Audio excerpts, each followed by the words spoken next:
There is a large portion of voters not happy with Donald Trump or Hillary Clinton. And I want you to take a look at this, because the average of the latest polls, your major polls, showing a dead heat among Clinton and Trump. When you include those third-party candidates, Gary Johnson and Jill Stein, both candidates optimistic when I spoke with them last week. But who does a third-party surge actually hurt more? To Town Hall News editor Katie Pavlich. Katie, you know, it feels to me that, at least when I look at the polls, that the third parties are hurting Hillary Clinton more than Donald Trump, which is a little puzzling, because you would think Governor Johnson would take more from the Republican.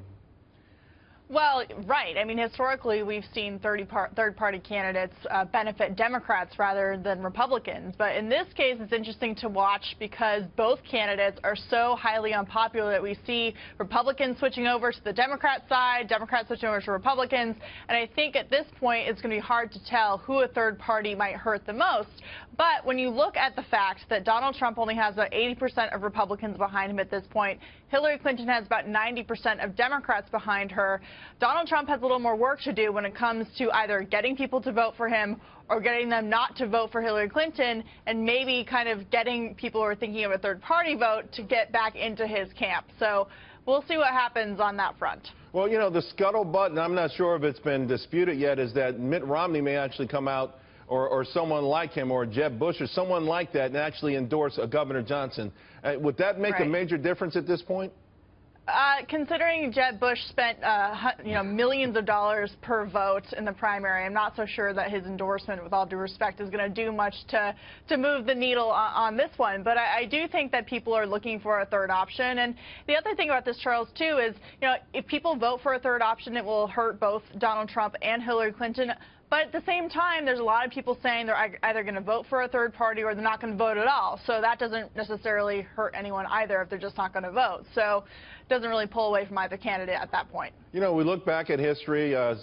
Some people say Ralph Nader had a real negative impact on the Democrats. Ross Perot, of course, the same thing with the Republicans. And you wonder what these third-party candidates get out of them. I interviewed Gary Johnson and Jill Stein last week.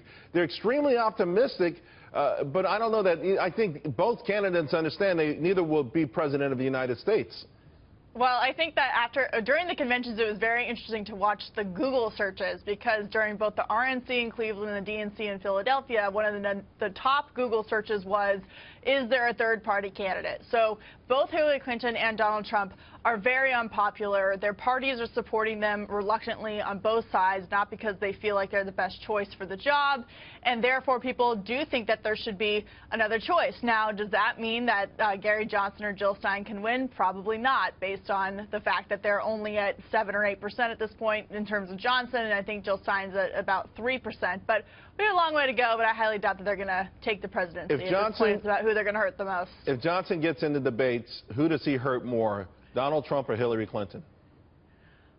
I would say Hillary Clinton, just because she's pushing a very progressive policy agenda, which Gary Johnson, being a libertarian, will push back on. However, on the foreign policy issue, I'm not so sure if he'll benefit Trump or Clinton on that one. Because Trump has talked about taking out ISIS, I'm not so sure that Gary Johnson is a platform for that, and Hillary Clinton, of course, voted for the Iraq War, which Gary Johnson would probably draw our attention to in a debate. So he has an interesting, much-needed perspective, I think, in a time when people feel like their views are not represented. Well, you know, he needs 15%, and I saw in one poll where he's at 10, so it could happen. He's getting close. Yeah, he's getting close. I think it would hurt Hillary a little bit more, but I tell you what, people love to see it. Football game or no football game. Katie, thanks a lot. Appreciate it. See you later.